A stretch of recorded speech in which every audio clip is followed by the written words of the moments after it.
Los 33 temas del aprendiz masón. Fuerza, belleza y candor. Tema número 5. Las 12 columnas, su significado y su interpretación. El presente trabajo contiene un cúmulo de enseñanzas simbólicas, cuya filosofía se encuentra perfectamente definida en todas sus acepciones, por lo que respecta a lo que de manera efectiva significan las 12 columnas, porque, en efecto, simbólicamente son genuinas representativas de las ciencias que se imparten dentro del seno de la masonería. Por lo tanto, principiaremos por conocer cuáles son o pueden ser esas elocuentes lecciones de sabiduría, que como materias de enseñanza deben aprender y propagar nuestros queridos hermanos y aprendices, por lo que corresponde a su radio de acción. Desde luego, ya sabemos, por haberlo tratado en el tema número 4, o sea, el anterior, cuál es el origen, la etimología, la historia y el significado material y virtual de la gran columna B. Pero, de todas maneras, haremos un ligero recordatorio de lo que en ese sentido tratamos en la ocasión anterior. La palabra columna, tal y cual nos es conocida, viene de la lengua latina columna, voz que se refiere al nombre que reciben los pilares que afectan diferentes formas, y que según su estructura, aspecto y modelo, reciben distintas denominaciones, adecuadas siempre al uso que se les destina. Es decir, que las columnas no siempre se emplean para sostener techos o pisos elevados, sino también se les utiliza como un simple adorno, o especialmente como un monumento conmemorativo. Desde luego, vamos a definir la interpretación simbólica de las 12 columnas, mismas que, en lo material, sabemos que sirven para sostener la bóveda de la logia, pero también en el orden filosófico. Las referidas columnas personifican a las dignidades y oficiales que gobiernan y dirigen los trabajos del taller, aun cuando ciertamente las principales, las que originalmente forman los eternos apoyos de las enseñanzas científicas en masonería, son únicamente las 3 que corresponden a los más antiguos órdenes de la arquitectura, puesto que se trata del dórico, el jónico y el corintio. Sin embargo, posteriormente y tomando en cuenta la evolución del arte arquitectónico en el mundo conocido en aquella época, aparecieron otros 2 tipos de órdenes, a los que se les dio la denominación de toscano y compuesto. Por esa razón, el simbolismo orgánico de todas las logias nos establece en sus modalidades y preceptos que 3 hermanos constituyen una logia justa, que 5 la hacen perfecta, y que con 7 se organiza justa y perfecta, es decir, que se toman como base a los 3 órdenes de la arquitectura primitiva, a los 2 de la posterior y a los 7 de la moderna. Mientras tanto, procederemos a hacer una detallada descripción de esos 12 órdenes de columnas, de conformidad con su forma, aspecto y estructura, como sigue. 1. La columna dórica. Se compone de capitel con ábaco y un equino o cuarto bosel. Su fuste es cilíndrico, con estrías a lo largo, rematando en un pie de base cuadrada. 2. La columna jónica. Está constituida por un capitel con esgucio inverso, adornado con volutas. Su fuste es también cilíndrico y estriado más delgado en su parte superior, y como base tiene una piaña cuadrada con un listel. 3. La columna corintia consta de capitel adornado con rosetones, hojas de acanto y calículos. Su fuste es igualmente cilíndrico y estriado en toda su extensión hasta llegar a su base, que remata directamente en el piso. Las anteriores explicaciones se refieren únicamente a los 3 órdenes primitivos, o sean, los que simbólicamente ha adoptado la masonería, sobre todo como sus más firmes soportes en que se apoyan todos los principios y fines que propaga y fomenta entre sus adeptos sobre la superficie de la tierra, y por esa razón representan a las 3 dignidades de la logia. Ahora nos ocuparemos de los otros 2 órdenes posteriores, y veremos que entre estos y los primitivos existe cierta similitud, que nos hace creer que solo fueron creados como una evolución del arte arquitectónico. Por ejemplo, 4. La columna toscana. Es aquella cuyo capitel es casi idéntico al de la columna dórica, solamente que su fuste, aun cuando es también cilíndrico, se ve completamente liso. Su base termina en un listel, descansando sobre un toro o rudón. 5. La columna compuesta o compósita. Lleva en su capitel los rosetones y las hojas de acanto de la columna del orden corintio y el listel de la columna dórica. Su fuste es cilíndrico y estriado en toda su extensión e igualmente remata en una base cuadrada. Estas son las descripciones que corresponden a la estructura de los 2 órdenes creados posteriormente a los 3 primitivos. Por lo tanto, se nota claramente que en parte son idénticas a las anteriores columnas.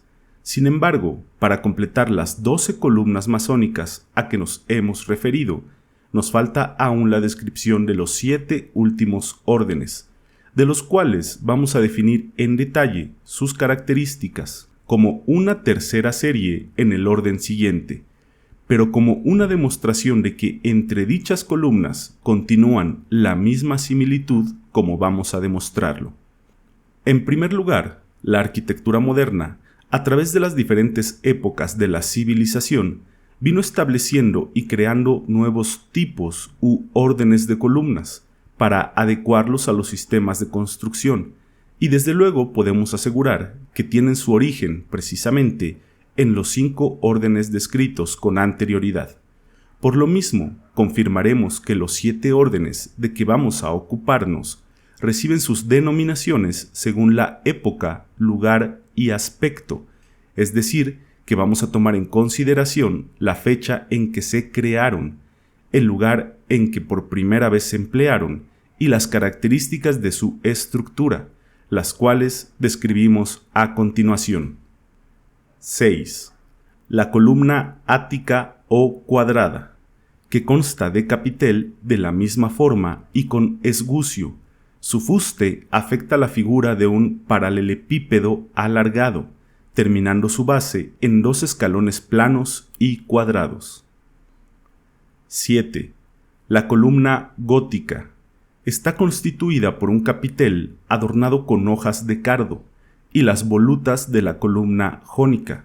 Su fuste está formado por una especie de haz de columnitas entregadas circularmente, y su base es un cuarto bosel que descansa sobre una plancha cuadrada. 8. La columna abalaustrada, que consta de capitel similar al de la columna dórica.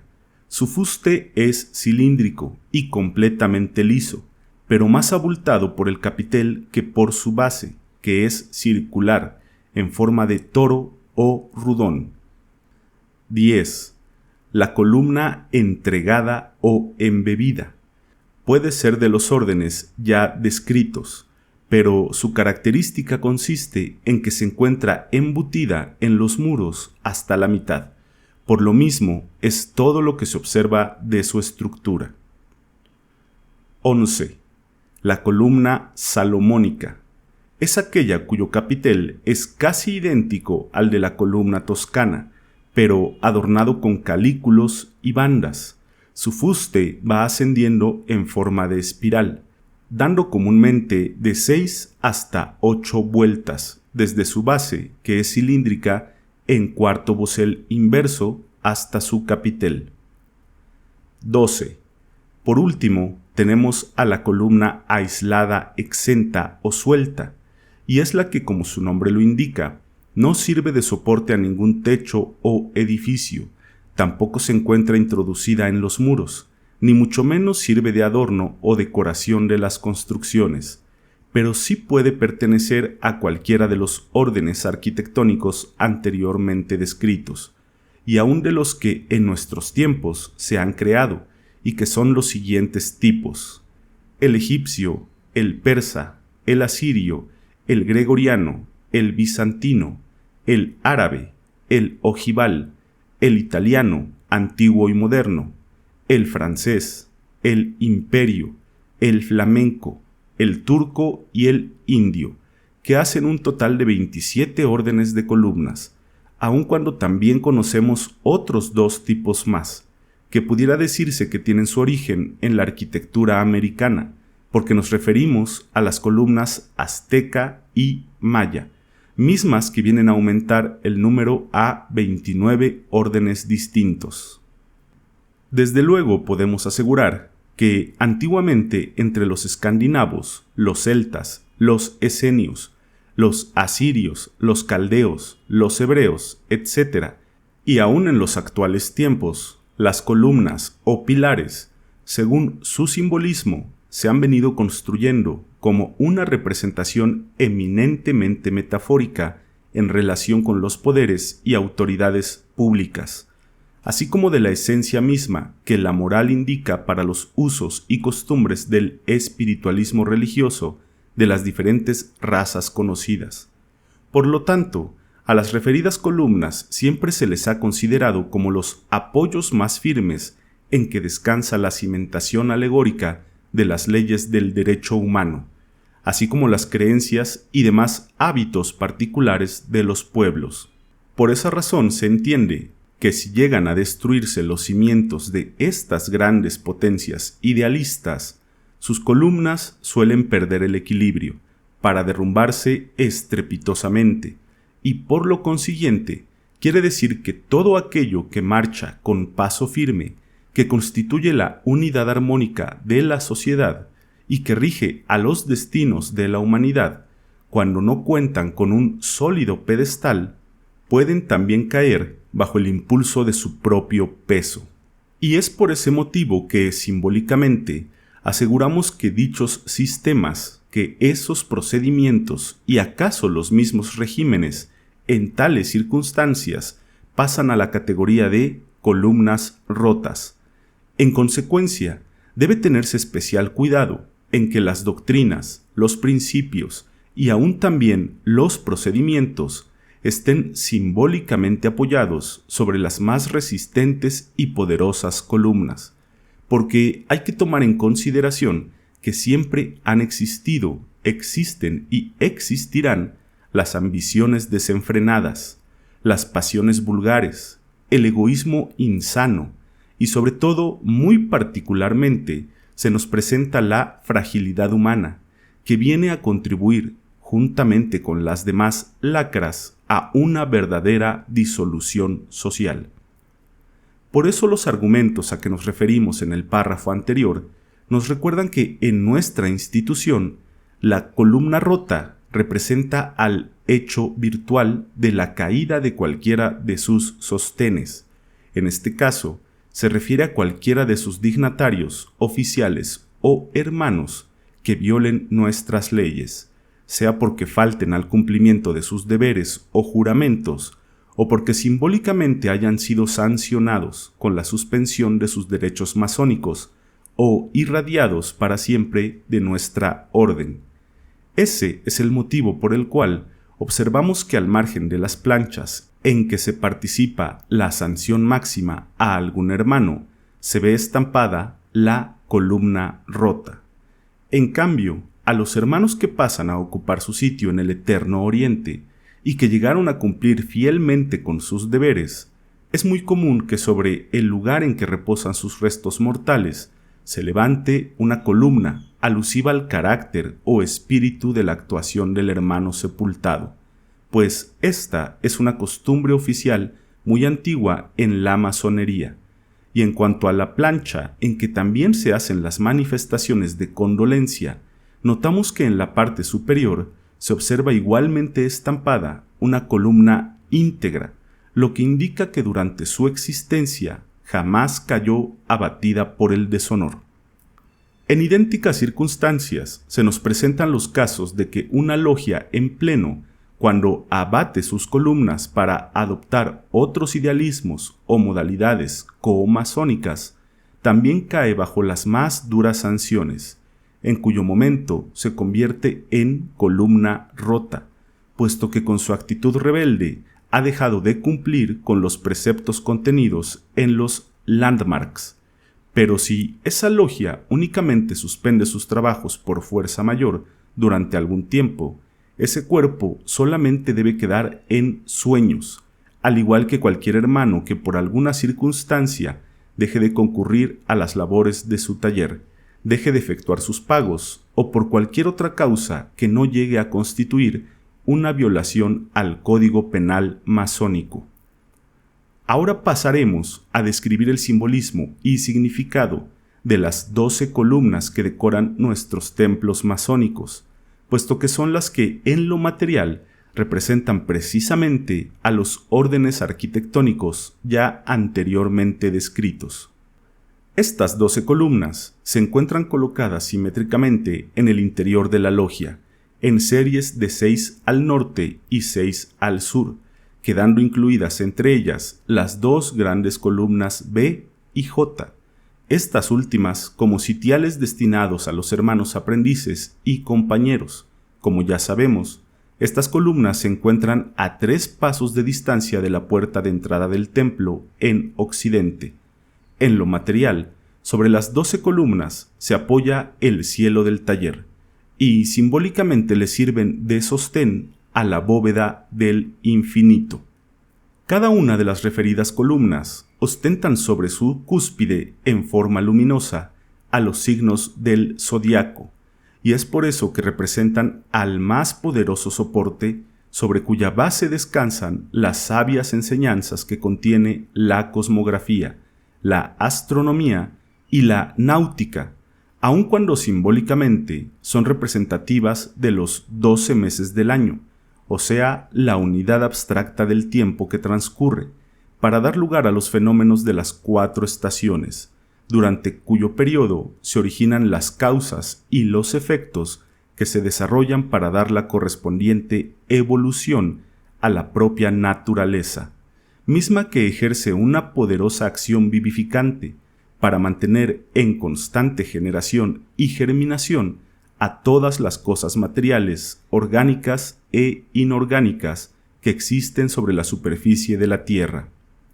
También reciben la denominación de columnas las dignidades y oficiales de las logias, puesto que también constituyen sus perpetuos apoyos, sea en el orden moral, en el espiritual, en el filosófico, en el intelectual, en el científico o en cualquier otro que sirva como materia de enseñanza masónica, puesto que todos ellos son factores que intervienen sistemáticamente en la preparación de la inteligencia humana.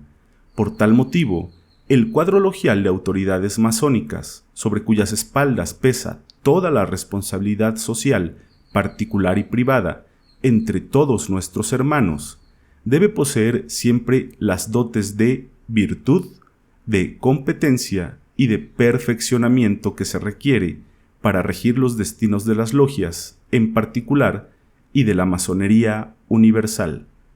Además, en el orden netamente simbólico planetario, los aludidos funcionarios son los emblemas sistemáticos del astro rey y demás planetas que constituyen el sistema solar, por cuya razón dichos cuerpos celestes se personifican en logia en el siguiente orden. El venerable maestro representa al sol como el símbolo de la ciencia, de la virtud y de la verdad. El primer vigilante es el representativo del planeta Neptuno, por ser alegórico de la purificación, de la evolución y de la inmortalidad. El segundo vigilante personifica al planeta Urano, como el símbolo de la fuerza, de la estabilidad y de la firmeza. Los hermanos expertos representan al planeta Saturno, porque entre ambos personifican el primero al anillo que lo rodea y el segundo a la esfera que lo integra, y por eso es emblemático de la perseverancia, de la experiencia y de la constancia. El hermano orador es representativo del planeta Mercurio, porque es el símbolo de la elocuencia, del derecho y de la lógica. El hermano secretario personifica al planeta Venus, porque es emblemático de la pureza, de la belleza y del candor. El hermano tesorero representa al planeta Júpiter, como el símbolo de la seguridad, de la confianza y del orden. El hermano maestro de ceremonias personifica al satélite de la Tierra, la Luna, porque es la representatividad del tiempo, del descanso y del reposo. El hermano guardatemplo simboliza al planeta Marte, con la personificación latente del honor, del poder y del mando. Como se ve, la Tierra no tiene representación material o alegórica alguna, precisamente porque sobre ella vivimos, y está considerada como el símbolo genuino del local que ocupa la logia. Por lo consiguiente, comprobamos que con las anteriores explicaciones damos a conocer a todos nuestros hermanos aprendices que simbólicamente y de esa manera queda formado el sistema solar masónico, y por lo mismo definida la órbita de las atribuciones correspondientes a las dignidades y oficiales en logia, puesto que su más alta misión consiste precisamente en practicar y propagar las sublimes enseñanzas que tienen por objeto, proceder a la investigación, al estudio y al descubrimiento de todos aquellos fenómenos que para nosotros constituyen un secreto o un misterio de la naturaleza. Por ese motivo, a la logia, dentro de su etimología y origen, en el orden filosófico, siempre se le ha conocido con las denominaciones sánscritas de loka o loga, palabras que significan universo, infinito, eternidad. Aunque también sabemos que dicho nombre viene del latín logia, como voz que a su vez deriva de laubja, que al mismo tiempo se interpreta como cuna, pero que al mismo tiempo tiene algo de similitud con el vocablo logos, que significa verbo, esencia, tratado, etc. Ahora nos es fácil comprender que el simbolismo de las 12 columnas que decoran el interior de las logias masónicas contienen un amplio cúmulo de materias de enseñanza filosóficas, mismas que en cosmografía se explican y se describen de conformidad con los altos conocimientos que se imparten, aun cuando muchas de ellas tendremos que esperar la oportunidad de conocerlas al escalar los grados superiores. Pero es indiscutible que también necesitamos definir el significado de las referidas columnas cuando se trata de describirlas como soportes simbólicos relacionados con el contenido de los temas que se imparten en logia, puesto que en ellos se dan muchas explicaciones virtuales, científicas y filosóficas, propias de las funciones que están llamados a desarrollar los dignatarios y oficiales dentro del taller. Por lo mismo, cada uno de dichos personajes llevará, pendiente del collarín, la joya que justamente le corresponde y cuyo simbolismo damos a conocer enseguida. El venerable maestro usa una escuadra porque es alegórico de la equidad, de la igualdad y del derecho. El primer vigilante lleva un nivel por ser el representativo de la razón, de la verdad y de la justicia. El segundo vigilante debe usar una plomada como el emblema de la rectitud, de la prudencia y de la perseverancia. Los hermanos expertos deben llevar un triángulo equilátero cada uno, porque es alegórico de la fuerza, de la unión y de la fraternidad. El hermano orador usa un libro abierto, por ser el símbolo de la ciencia, de la sabiduría y de la ley. El hermano secretario lleva 2 plumas cruzadas, emblemáticas de la erudición, del trabajo y de la experiencia. El hermano tesorero debe usar 2 llaves cruzadas, como joya representativa de la discreción, de la seguridad y de la fidelidad. El hermano hospitalario lleva una mano sosteniendo una moneda, en actitud de ser entregada, y en ocasiones es un saco que contiene dinero, porque son los símbolos de la beneficencia, de la caridad y de la filantropía. El hermano maestro de ceremonias debe usar una regla triangular graduada, simulando que son 24 pulgadas, que es su tamaño normal, y es alegórica del trabajo, de la actividad y del orden. El hermano porta estandarte, un compás abierto a 45 grados, porque simboliza a la moderación, al decoro y a la dignidad. El hermano ecónomo debe usar como joya un candado, por ser el representativo del cuidado, de la conservación y del secreto. Los hermanos guardatemplo interior y exterior deben llevar como joya 2 espadas flamígeras cruzadas, puesto que son alegóricas del valor, del honor y del mando. Hasta aquí hemos descrito e interpretado el simbolismo de las 12 joyas que corresponden a cada una de las dignidades y oficiales del taller, exactamente como corresponde a las 12 columnas o sostenes materiales, intelectuales y espirituales de las logias masónicas. Por lo tanto, resulta que confirmamos en todas sus partes las definiciones, la interpretación y el significado simbólico y filosófico de cada una de ellas.